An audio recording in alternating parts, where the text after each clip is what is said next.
Chronometry calibrated. The gateway will open in 5, 4, 3, 2, 1. Analyzing data.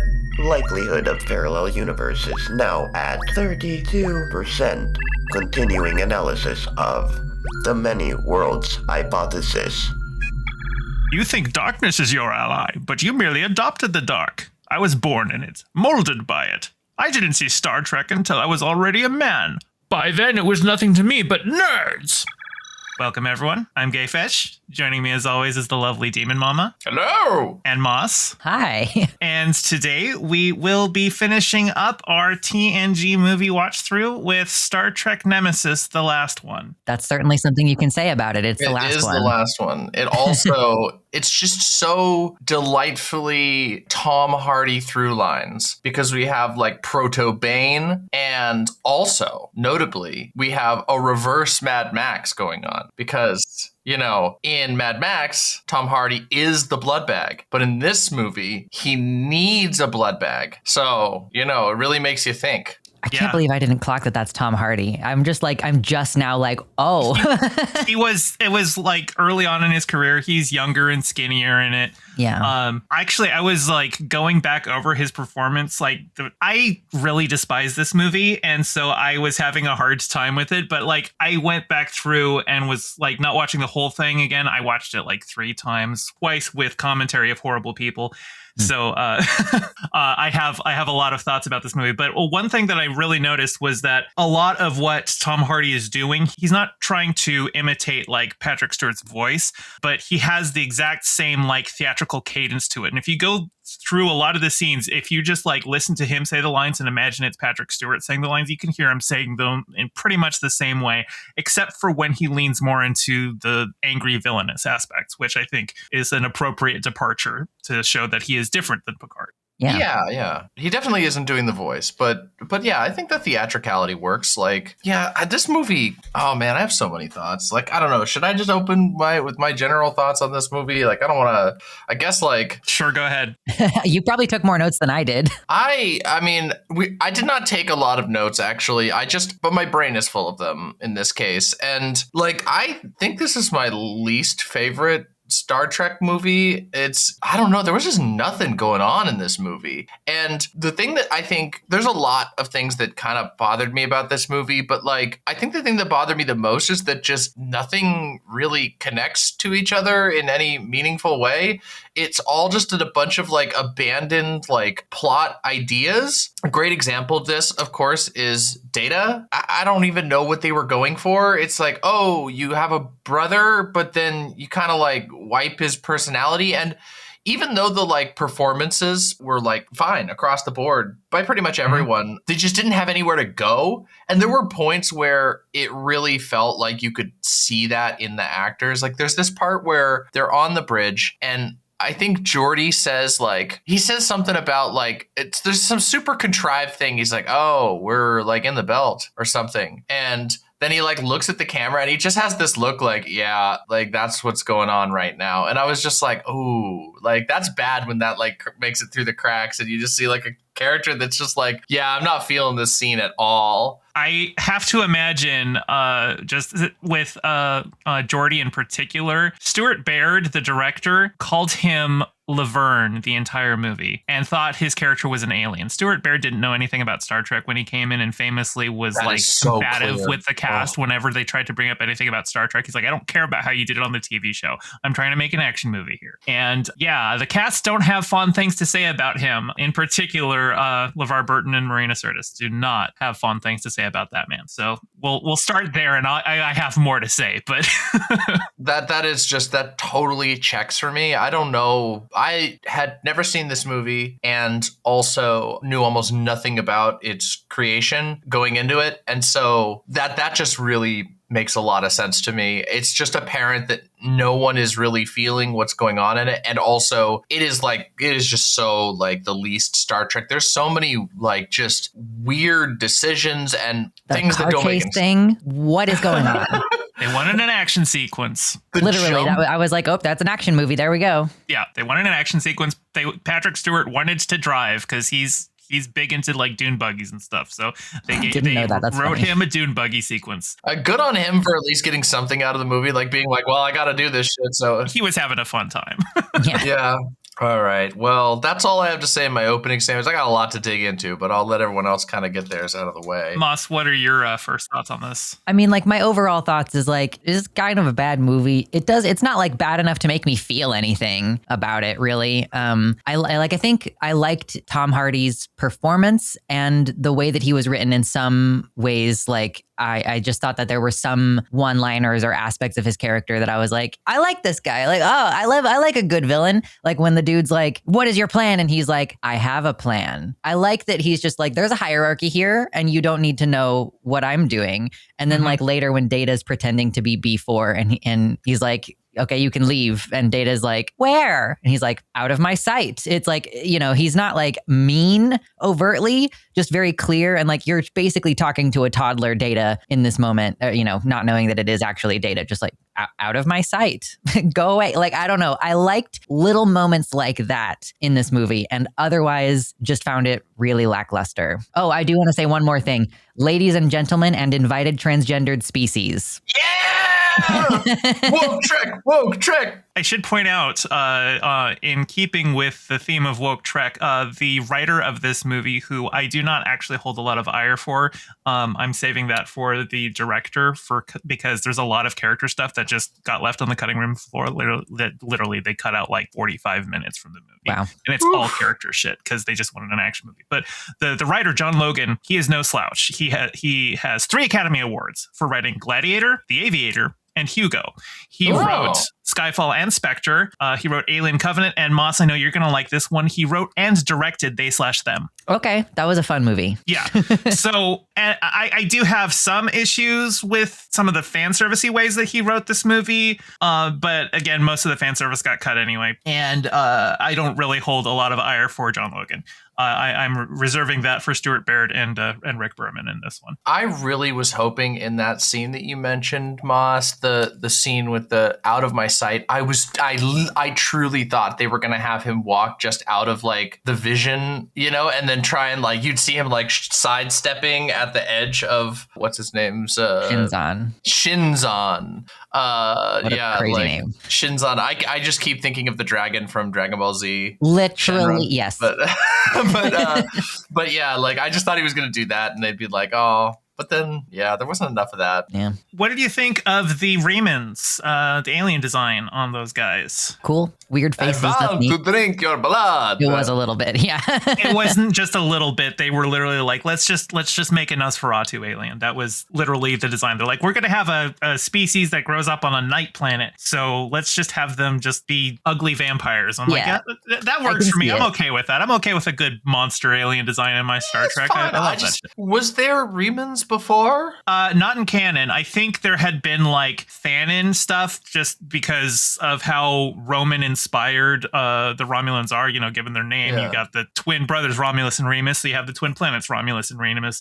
But it was never, there might have been some reference in like some novels and stuff, but the novels were never canon. But this was this is when they made it canon. Yeah, I thought it was a little silly. The prosthetics were fine. Like I was like, oh, that's Ron Perlman. Yeah, that's Ron Perlman. And I mean, he seemed to be having fun. And, I'm just not paying attention to anything, apparently. I'm like, what? Fucking He Ron was under Perlman. heavy prosthetics. Yeah, so like with the little teeth, the little underbite teeth. Yeah. It's just like there's Ron Perlman is one of those people where it's like I can see his face more clearly the more prosthetics they put on him. Mm-hmm. Interesting. Like, I don't know why it is. Also, I don't know. I like Ron Perlman. Like, I kind of think he's cool and awesome. And he was like really influential in the indie film scene in upstate New York. And he has like a studio that he bought that he just like gives to up and coming independent filmmakers, which is pretty fucking cool. I think he's a cool guy. Yeah. Plus, he does good. He always has fun. The more prosthetics they slap on him, he's like, yeah, I'm a monster, man. I don't know. It's great. It's cool. I feel like I could invent some social commentary on the like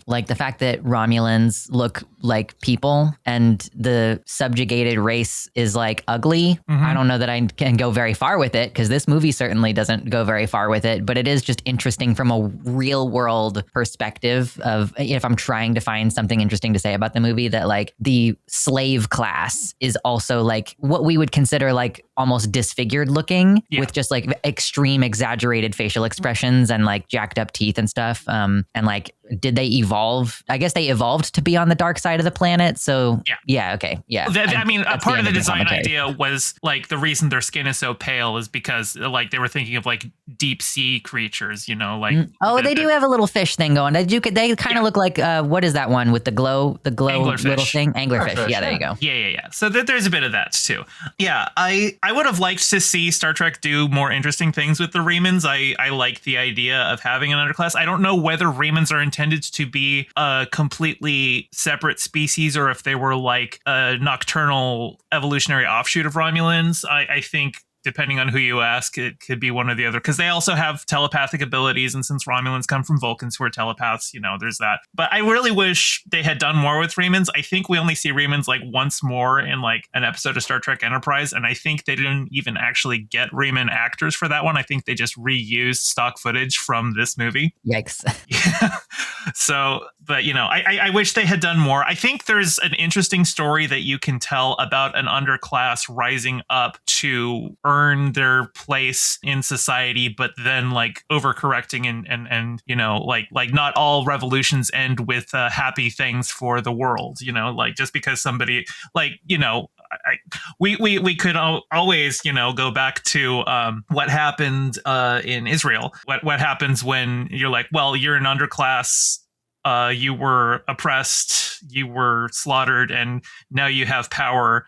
So we're not going to question anything you do with it. You know, stuff like that. But this movie didn't really seem interested in telling that. This movie just seemed interested in kind of gesturing vaguely at the idea of characters being mirrors for each other. And, well, we need a big action movie thing with people, you know, shooting lasers at each other and punching each other and stabbing each other. And, you know, good dark, early aughts, edgy violence. Character motivations felt kind of all over the place. Like, why is it that the underclass of the Remans, okay, so I get it, killing the Senate. Like, I get that. I don't have any issues with that. Of like, let's take over the Romulan Empire. The Romulan Empire itself is not stable. Like, the governance changes regularly. They're volatile. Like, I could completely get behind, hey, I usurped the government and now I'm taking over and we're gonna, I don't know, make peace or join the Federation. Why are we attacking Earth? It's literally just because we need it for the movie. Like, it's just for the plot. It doesn't seem like there's much motivation behind that. It's because the big Star Trek movies that like John Logan was thinking of is like, well, okay, so we've got Wrath of Khan, you know, you have to have a big villain that can really challenge your captain.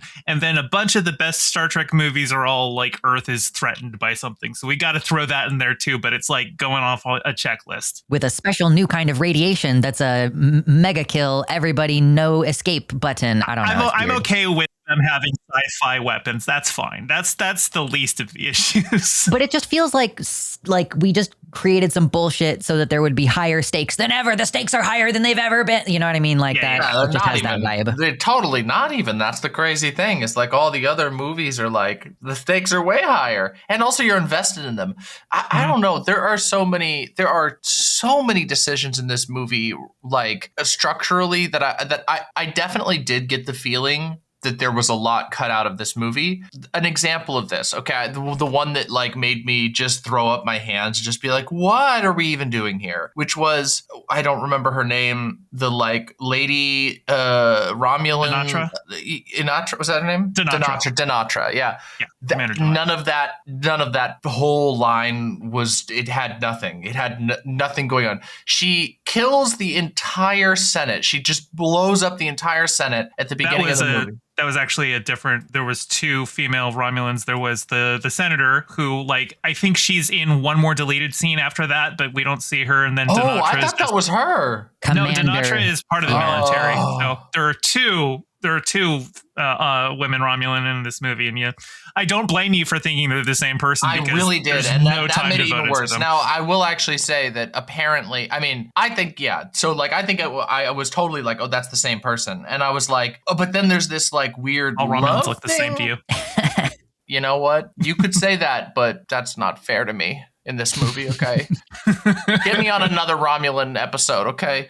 But no, it was just like, okay, that does clear things up a tiny bit. I was just like, why is she here? And so now it's just that she was spurned. You know, he turned her down, and so she's a jilted lover now, and that's why she showed up to be like, I'm gonna help you. Because I was like, why would you, like, what was your goal? When I was trying to figure out her character, I'm just like, you killed the entire society, you killed the entire, like, governance that you apparently, like, agreed with, or, like, maybe you were an opportunist, but we just don't get anything. So instead, we just don't know what her motivation is except for being a jilted lover. As far as I can tell, her motivation is that she supported the Riemann independence, but she's not signing on for genocide. Like, there is that scene where she's, you know, talking to the other commander, and she's just like, this guy is going to commit atrocities that blood is going to be on our houses for generations. So very minor, but she's a stock character. The plot is a lot like Insurrection, isn't it? Like, kind of like there's, like, you know, the guy who like needs the other to guy. like, you know, he needs the stretchy face guy. It's I know what you're talking about. He needs the injections. He's got this like ticking clock, and then they've got, you know, the lady who she's like, I didn't sign up for this, kind of like the like best bud or whatever, brother or whatever. Yeah, they're similar. Yeah, it's like really interesting, I guess. So in terms of cut scenes, like the DVD alone has like a half hour of deleted scenes, and it's all character stuff. And there's like so many things. I bet neither of you noticed this. I'd be willing to bet money that neither of you noticed that Will Wheaton is in this movie. Huh? I did not. He's in the wedding scene. All of his lines were cut. You can see him in maybe one or two shots sitting with the wedding party up front, way at the edge. But yeah, there's a whole scene with him, you know, talking about how he's excited to serve with Riker on the Titan, which also kind of goes against where his character ended up at the end of TNG. But that aside, like, they even cut that. So like, wow, with how badly Will Wheaton had been treated by the producers after Roddenberry was gone, this is just another another incident of that. Worf didn't have a lot to do in this movie. Nothing. But there's a line in the movie that has always bothered me, and there's so many layers to how much they failed him as a character, is when the Riemanns have boarded and Worf and Riker go down. I know exactly the line you were talking about. And Worf goes, "The Romulans fought with honor." Oh my God. If you know Worf, if you know the show, if you know the character, he fucking hates Romulans. They killed his family. Like, if there is genocided his planet. There is a bigotry that he has toward Romulans when he like discovers that like there's this cute Klingon girl he meets, but then finds out she's like half Romulan and is like horrified. For him to get to that point of saying the Romulans fought with honor, that's a huge moment for him. And it's a throwaway line because they even cut out the barest setup for it earlier in the movie. You know how on TNG, Worf is always like, raise shields, and Picard's like, no, we'll do that later. There's a scene or at the end of the briefing where he goes up, he's like, before going into Romulus, I recommend we raise shields and charge weapons immediately. And Picard's like, no, let's not do that. And Worf pushes back. He's like, the Romulans do not fight with honor. And so like, there's even the setup for that line. So now it's just a line where it's like, oh, of course Worf would say that because the Romulans showed up and they fought and Worf respects honor. So like, that's all that is if you just come into this not knowing anything about Star Trek beforehand. So also, as long as we're talking about Worf, they pitched Worf's voice down a little bit. Like I know Michael Dorn always lowers his voice for Worf anyway. If you hear him talk in interviews, it's at a higher register, but like they also like just artificially pitched it down. It's subtle. I didn't even notice it until I found out that they did it, and then I listened to it and I'm like, why did they even do that? That's just... Battle Beast is not pleased. Did you know that Beverly Crusher was leaving the Enterprise to serve at Starfleet Medical? No. Because that whole plot was cut from the movie. So even though I liked that they gave her a lot of interaction with Picard and you got the sense of their friendship, they cut basically all of the actual plot stuff that she was doing. I have to bring up something. I know you have another big thing to talk about, and I want you to have your space on that because I have a lot to say about that too. But this is my personal, one of my biggest gripes with this movie that really pisses me off and ends this TNG era on a sexist note, which is Deanna Troi gets control of the bridge and they literally give her nothing. I mean, not one line of dialogue as the acting captain. It is like a slap in the face. I'm just like, after all of these movies and like just leaving the female cast like out in the cold, then you are like, take control of the bridge and nothing is, it is like, oh my God, it made me so angry. I was just like, man, this movie sucks. I also have to point out that Deanna Troi was at the helm when she crashed the Enterprise E into the Scimitar. So she has crashed 2 Enterprises while piloting them. That's fun. It's such a shame. It's such a shame. All right. So you started it. I am going to give a content warning for the listeners because we're about to discuss some rather sensitive depictions of a psychic SA. So if you look up on the screen, if you're watching on YouTube, I will have a time code for when you can skip to if you don't want to hear this. But we're going into it. So there is a psychic rape scene in this movie where the Riemann Viceroy uses his telepathic powers to project Shinzon into Deanna Troi's mind while she's having sex with Will so that she sees Shinzon instead. And it's just done for like, oh, here's the bad guy doing a bad thing. And like, John Logan has written, you know, rape as like a thing that bad guys do before. He wrote Gladiator, and Commodus is very much that, but it wasn't he didn't write a rape scene. He just wrote him as a rapey kind of a guy. So I do hold John Logan partially responsible, especially because there was in fact another scene that they cut from the movie where he assaults her in the turbo lift. So yeah, there was originally 2 psychic assault scenes in the movie, and they cut one. I actually, not to interrupt you, but I actually think that might have been better. And the only reason why I say that is because it would establish something of a character trait of Shinzon, something of a emotional connection here. I have no idea what the purpose, storyline wise even, of this scene was. What was Shinzon like? He's like, oh, you're pretty. It's like, did we have like there was no part of his character that was established by this. It was just like, we need a puppy to kick. Yeah. Yeah. I actually think that like having another scene that establishes that like this is like something that's a part of him as a character that he just like cannot control himself, something that distinguishes him completely from Picard, might have added something to it. My God. If they were going to keep one of them, honestly, I would have preferred the Turbolift scene because that was supposed to be the first one. And it was just like, he doesn't like go all the way. He's just shows up in the Turbolift with her and is creepy and like, you know, gets in her space and stuff like that. It's only with the second one that it's while she's actually being intimate with someone that he does it. But the 2 commentaries on the DVD for Nemesis are the director, Stuart Baird, and everybody's favorite Star Trek producer, Rick Berman. And I had to write down comments that they made about what they did here. So we've got Stuart Baird saying, this was the second rape scene, if you can call it a rape scene. I'm sorry. Yeah. Wow. So that's what he thinks about it. Well, it was psychic, so it's not really rape, I guess. And then with Rick Berman, he's talking about the sequence where Deanna uses her psychic connection to find the scimitar while cloaked. And he said, this scene might have been more effective if we had gone with the second rape sequence. So he's saying, man, if we like we wouldn't understand what she's motivated by if she'd only been raped once. Like I don't, these white men in the early 2000s were not doing well, and they have not improved. It is. That's vile. Speaking of, while we're on the subject too, I have to bring up, there is a cameo of a certain director in this movie. It's when Worf leaves to go fight the Remans. Somebody goes and takes over his console, and that's Bryan Singer. Oof. Yeah. So just great movie. Great movie. Oh yeah. Many good things in this movie. Wow.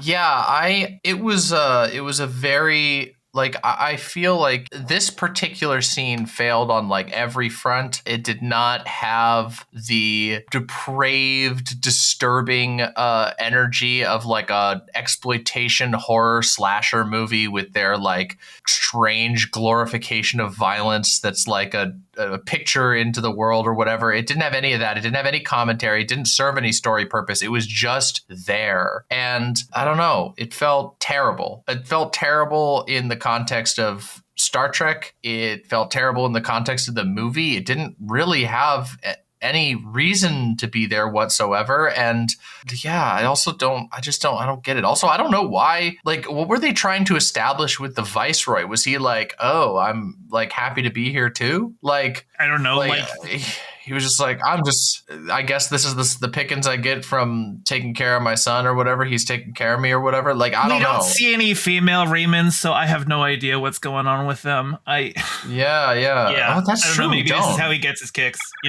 He doesn't really have a character other than he's a big monster who is concerned about Shinzon when Shinzon isn't concerned about himself. That's about it. That's the extent of it. Also, he just shows up and has a fight with Jonathan Frakes.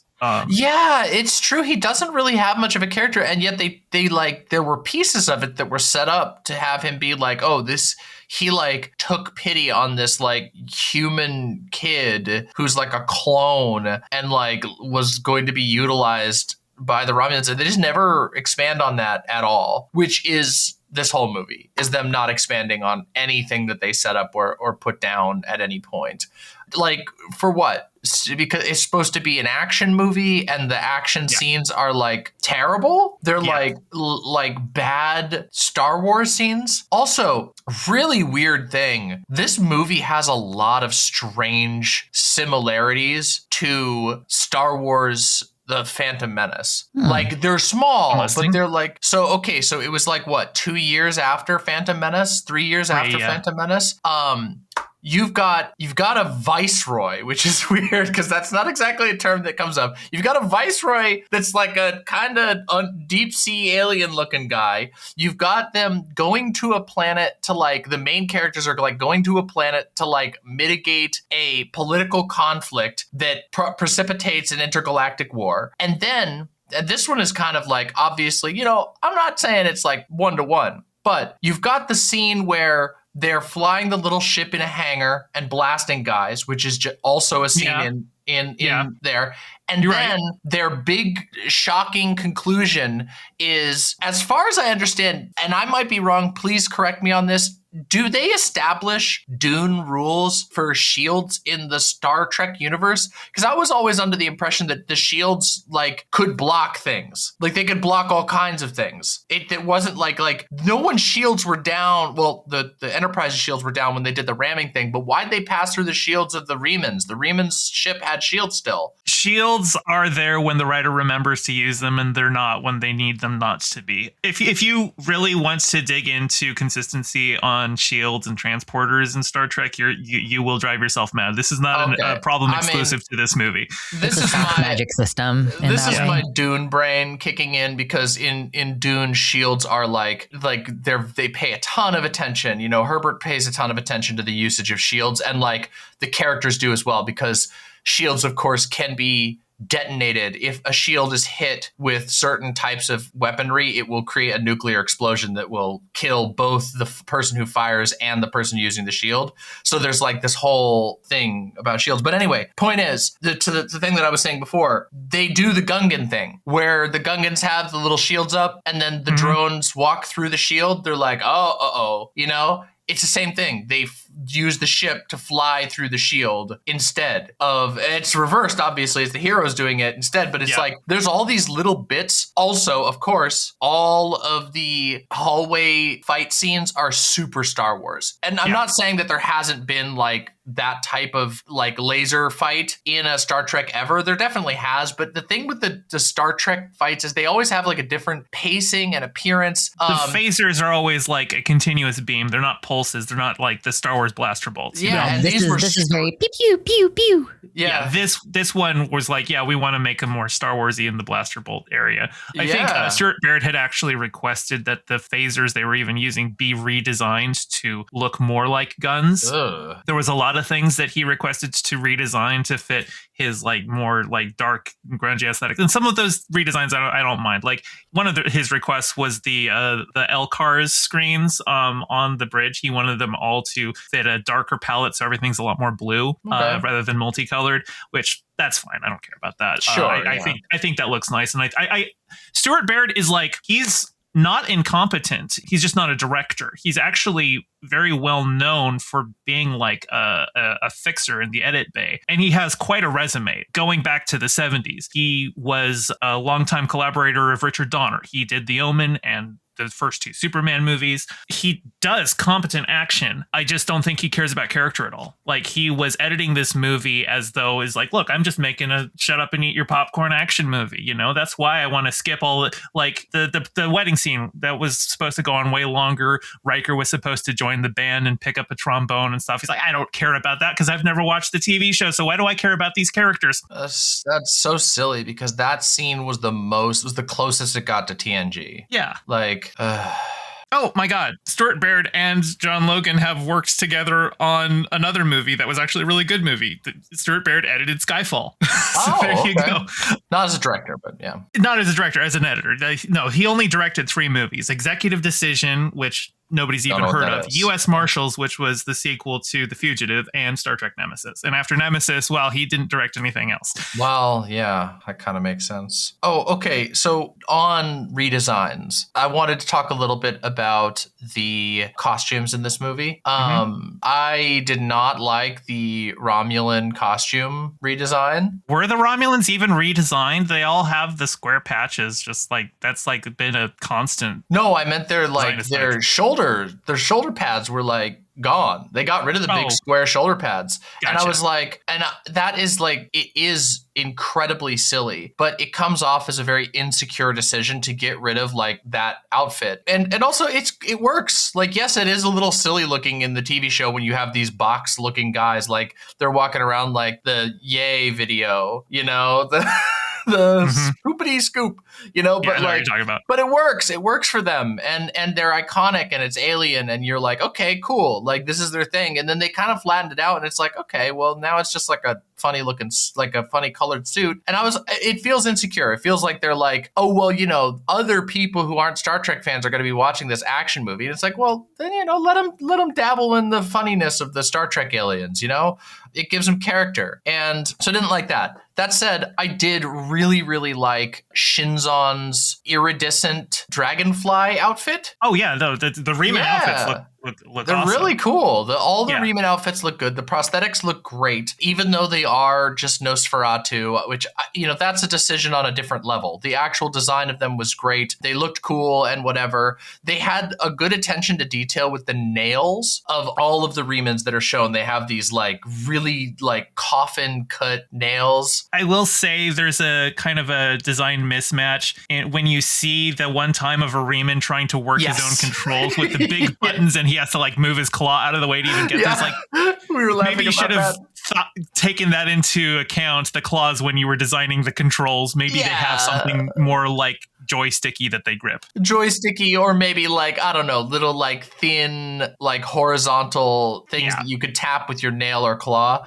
But but that aside, like the consistency with having all these like creepy Nosferatu guys all in the outfits, and that was cool. And I'm trying to think, I feel like there was a slight redesign of some of the bridge outfits, right? They went with like, or maybe they were used in another movie, but they looked fine. I think the uniforms were for the most part the same. I think they did a slight redesign of the Enterprise E model to add more guns in the back, because when they had first designed it, they were just firing in the front. Like they built it for first contact and they weren't thinking about having combat from all angles. So they had to add some stuff there, which is minor and fine. I don't have a problem with that. Yeah, the costumes were fine. I thought they were good. I think this movie has like, and I'm going to blame you for this, DemonMama. I think this is what would happen if the MCU corrected too far in the direction of your criticism. I think that one of the problems with the MCU is like, you know, it's movies, but it's being treated like a TV show. And it's like, oh God, I have to do homework to watch this movie. And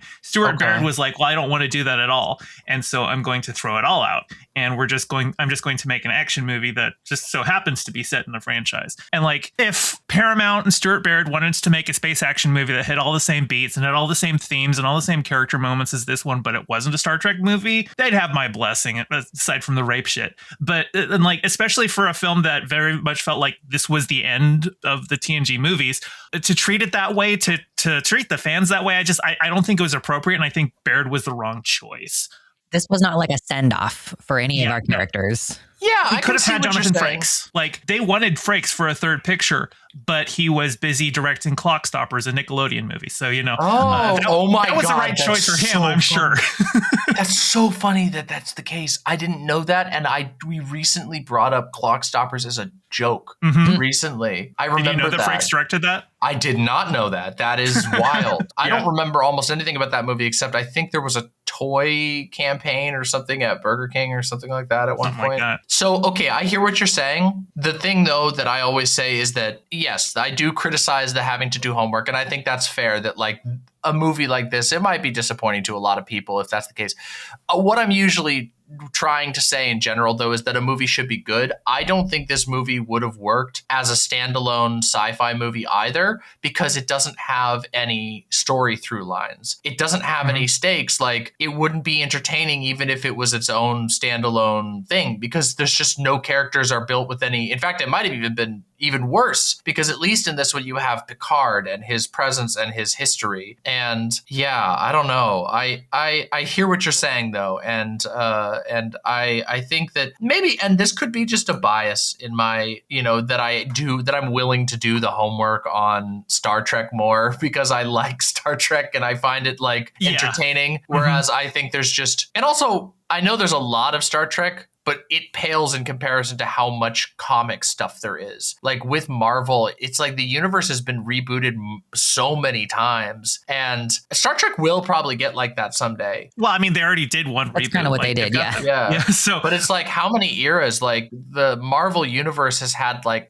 6 universal resets, as like they do, right? Like something like that, or 4 or something. I can't remember exactly. Are you talking the comics or the movies? Because in the comics, I think they have done like individual retcons here and there, but no, actually, as like a whole thing, they've done like title relaunches to try and like, you know, say, okay, we're writing things not with a big concern for continuity for old stuff. We're trying to bring new people in because comics has been in trouble for a while. But generally speaking, no, DC is the one that keeps doing the continuity complete canon resets. And Marvel, I think, still considers the comics from the 60s and earlier to be at least somewhat canon. This is where the multiverse post hoc comes in. True. And like, it's an inevitability with any franchise. It gets large enough that trying to consume everything becomes an exercise in futility, especially for something as long running as Marvel, where it wasn't even intended to be consumed that way.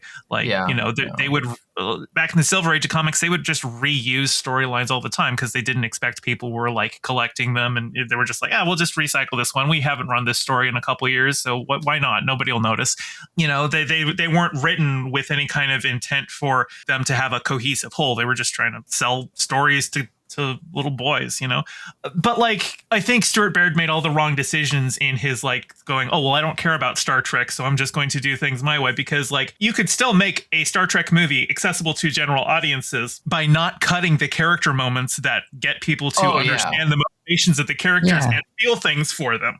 I mean, this is like the thing with sequels. So I note that with the Star Trek TOS, there were numbers associated with the sequels. There aren't numbers associated with these sequels. And I think part of that is because the idea is, well, you don't want, it's like having a part 1, part 2, part 3 on YouTube, right? People don't watch part 3 the way that they watch part 1, even if they watched part 1 in the first place. So what we're trying to do is create a product that can stand alone. And like, I think that it shows you are incompetent as a filmmaker if you can't. So no matter what, we are going to be entering into a story where people have backgrounds that we didn't see before, whether that's because there were 7 seasons of a TV show or whether it's the first movie of a brand new franchise. You have to choose where you enter the story.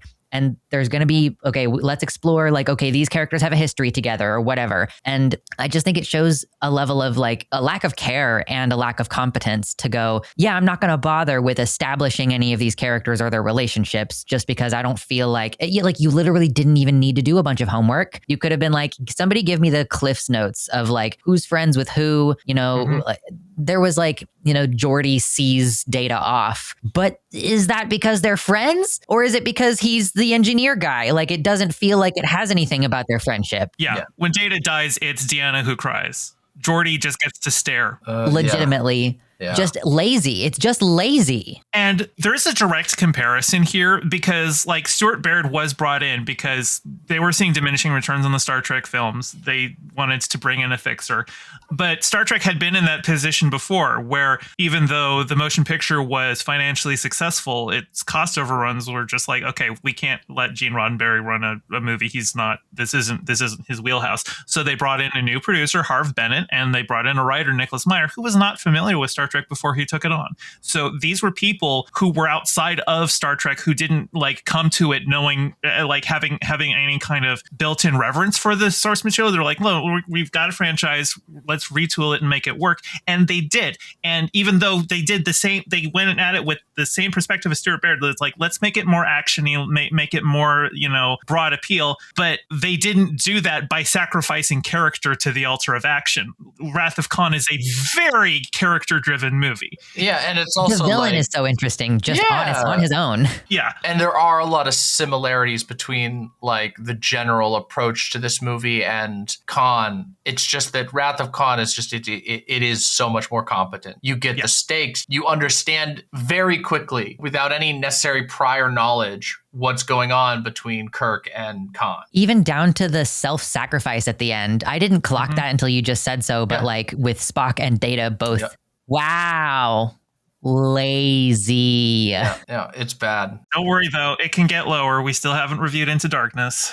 I know, which we will. I do want to do the new ones because I have seen Star Trek New. I have seen Into Darkness, which you just said it, and then the third one, Beyond, I've never seen. So I think you'll like Beyond, but we'll get there when we get there. But yeah, I kind of want to devote some time to something else that I watched Star Trek related over the Christmas break. There is a play called A Klingon Christmas Carol, and it was written, I think, in 2007, but it hadn't had a performance in like a decade because I think there were some rights issues that they were trying to work out. But so we had like the first run of it in like a decade here in Seattle, and it is A Christmas Carol, but adapted to a Klingon. Basically, it's like the joke from Star Trek 6. You have not experienced true Shakespeare until you've read it in the original Klingon. Well, this is like you have not experienced true Dickens until you've read it in the original Klingon.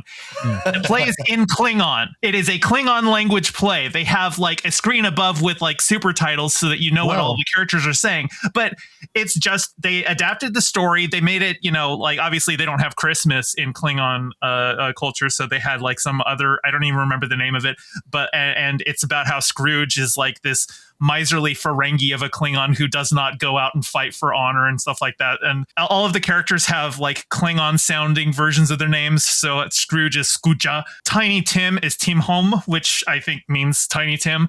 And he's a puppet who uses a bat'leth as a crutch. When he dies, they do the Klingon death howl. It was a lot of fun. The production, I think, could have used a better fight choreographer. I have seen a lot of plays with bad fights, and this is one of those. Especially if you're doing Klingons, you need somebody who knows how to actually do choreography to get people to punch that up a bit. But it was a lot of fun, and it was very reverent to Star Trek, the Klingons, understanding that culture. But it was also very accessible to somebody who has not been as familiar with Star Trek. Although I doubt they probably would have gone into the door. But like, if you know Christmas Carol, you're like, okay, I'm in, and I see how it's working with this. Like everyone knows at least a little bit about Klingons, so it was pretty accessible in that regard. But it was also very faithful to Klingon culture. That was a lot of fun. Yeah, that sounds awesome. I had a much better time watching that than I did watching Nemesis. I'll tell you that. I'm sure. Undoubtedly. Yeah, this movie was a dud. This is It completely is- doesn't matter, but you got me fucked up with the candles on spaceships. Can you stop with the candles on spaceships? I'm gonna fucking lose it. I think it's the second time that they've done it because there was an intimate scene in one of the previous movies where they also had a bunch of candles around the bubble bath, and I'm like, please stop. Why? You shouldn't have that fire burning in space. It's like a contained vessel, an oxygen-rich environment. Like it's just bad. You Well, shouldn't I do mean, it. in our stuff, but in theirs, they've got normal air mixes in their ships. They're fine. Plus, they could just, they could just replicate a fire extinguisher or whatever. Yeah. There's an episode of Voyager where Janeway finds out it's Tuvok's birthday and gets him a little like cupcake with a candle in her ready room and is trying to get him to blow it out. And he's just like, it's like, look, this is a human celebration. I don't see the logic in it. And eventually he does blow out the candle and he uses logic to say it was a fire hazard. So That's funny. Okay, I so appreciate Star Trek has addressed it, but no, actually Vulcans themselves do light candles a lot for rituals and stuff like that, and they do that on starships. So it's not that's something that's just been, They hand wave it away. With Hand the wave it cells. away. Don't worry about it. You would be It's a so small fire. You would be so pissed at DS9 because what's her name? Major Kira. She always has a like ritual brazier going in her room on the ship. Like it's a literal fireplace. I guess they have like the ability to synthesize literally anything, so they can just synthesize oxygen, presumably. And so it's not like, okay, you're consuming ship's resources with fire right now. Yeah, I don't know. It's just silly. Yeah. Well, and like on the ISS, they have literally done demonstrations with fire. And actually, fire is a lot safer in zero G because it like kind of just balls Is around a ball. itself. Yeah, that makes sense. It doesn't have, it's not going from, high pressure to low pressure because there's no gravity to determine where that direction is. So it just kind of sits there. But obviously the ships have artificial gravity. So fire works like fire. Yeah. Yeah. It's one of my tiny little dumb nitpicks. Yeah. What if all of their materials are just like really fire resistant, I mean, that seems likely. Also, like, it's the future. I'm sure they have really good fire suppressants that can just like be beamed in to just stop the fire if it gets to be a problem.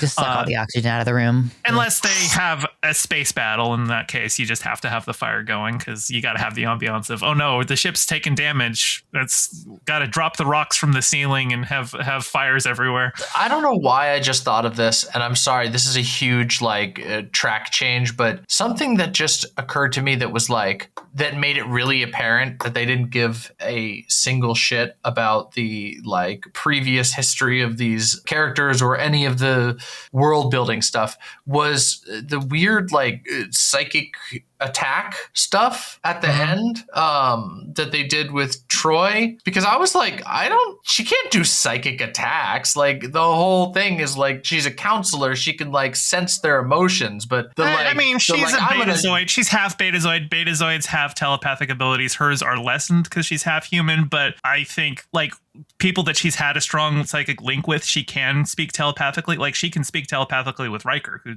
doesn't even have that ability.